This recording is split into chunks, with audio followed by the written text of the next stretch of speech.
农业部的农业试验所针对着时价果，也就是土改所，提出着 IPM 的技术，鼓励农民加入着 IPM 的技术团队，减少农药的使用。埔里镇是全国时价果上大的产区，最近10年来，经过寒流、熊熊变大雨、加高温等等的环境的冲击，引起真侪病虫害，嘛互消费者质疑讲农药啊残留问题。所以讲，农试所推出全面性的 IPM 技术，减少农药的使用。化学农药还是要使用，但是它是逐渐在减少，然后用这个非农药防治来处理。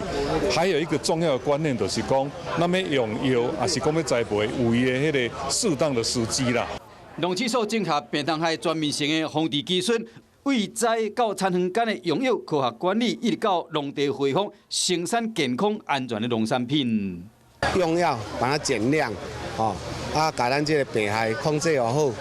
因为这几年啊的这气候异常变迁这个新的病害容易造出来，无实在讲的足歹顾。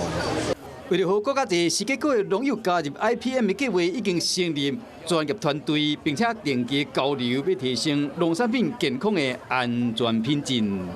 Hello， 我是庄慧琪。想要抢先掌握最及时的新闻资讯吗？赶快订阅、按赞、开启小铃铛，锁定华视新闻 YouTube 频道。